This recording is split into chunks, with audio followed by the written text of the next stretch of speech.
ಹೂಗಳತೆ ದೂರದಲ್ಲಿರೋದು ಅಕ್ರಮವಾಗಿ ನಡೀತಾ ಇದೆ ಅಂದ್ರೆ ಅಕ್ರಮಕ್ಕೆ ಕುಮ್ಮಕ್ಕಿಲ್ದಲೇನೆ ಗಣಿಗಾರಿಕೆ ನಡೆಯಕ್ಕೆ ಸಾಧ್ಯ ಇಲ್ಲ.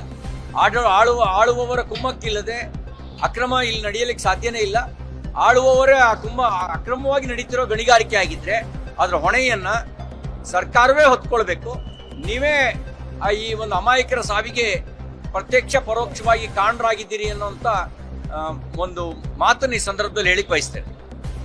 ಇನ್ನೊಂದು KPSCA ಹಗರಣ, ನಾವು ವಿಧಾನಸಭೆ ವಿಧಾನ ಪರಿಷತ್ನಲ್ಲಿ ಸಾಕಷ್ಟು ಚರ್ಚೆ ನಡೆಸಿದ್ವಿ. KPSC ಹೇಗೆ ಒಂದು ಭ್ರಷ್ಟಾಚಾರದ ಕೂಪ ಆಗಿದೆ ಅಂತ ಹೇಳಿ.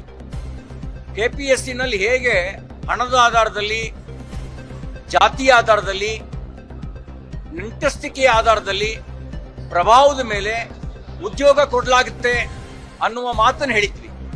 ಈಗ ಇಷ್ಟೆಲ್ಲ ಎಚ್ಚರ ವಹಿಸಿದ ನಂತರವೂ ಕೂಡ ಅಕ್ರಮದ ಪರಂಪರೆ ಮುಂದುವರೆದಿರ್ತಕ್ಕಂಥದ್ದು ಗಂಭೀರವಾಗಿ ಆಲೋಚನೆ ಮಾಡಬೇಕಾಗಿರೋ ಸಂಗತಿ.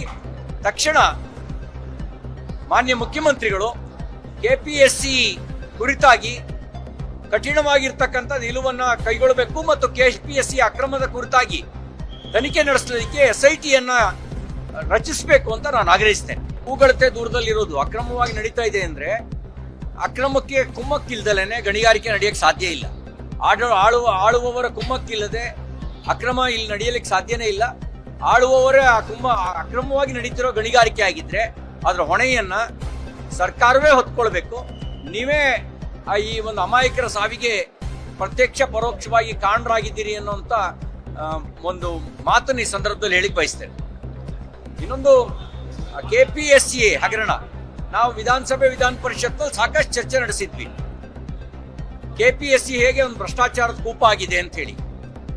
KPSC ನಲ್ಲಿ ಹೇಗೆ ಹಣದ ಆಧಾರದಲ್ಲಿ, ಜಾತಿಯ ಆಧಾರದಲ್ಲಿ, ನಂಟಸ್ತಿಕೆಯ ಆಧಾರದಲ್ಲಿ, ಪ್ರಭಾವದ ಮೇಲೆ ಉದ್ಯೋಗ ಕೊಡಲಾಗುತ್ತೆ ಅನ್ನುವ ಮಾತನ್ನು ಹೇಳಿದ್ವಿ.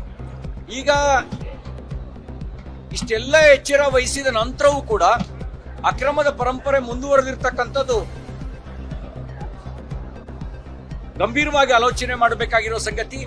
ತಕ್ಷಣ ಮಾನ್ಯ ಮುಖ್ಯಮಂತ್ರಿಗಳು KPSC ಕುರಿತಾಗಿ ಕಠಿಣವಾಗಿರ್ತಕ್ಕಂಥ ನಿಲುವನ್ನ ಕೈಗೊಳ್ಳಬೇಕು ಮತ್ತು KPSC ಅಕ್ರಮದ ಕುರಿತಾಗಿ ತನಿಖೆ ನಡೆಸಲಿಕ್ಕೆ SITಯನ್ನ ರಚಿಸಬೇಕು ಅಂತ ನಾನು ಆಗ್ರಹಿಸ್ತೇನೆ.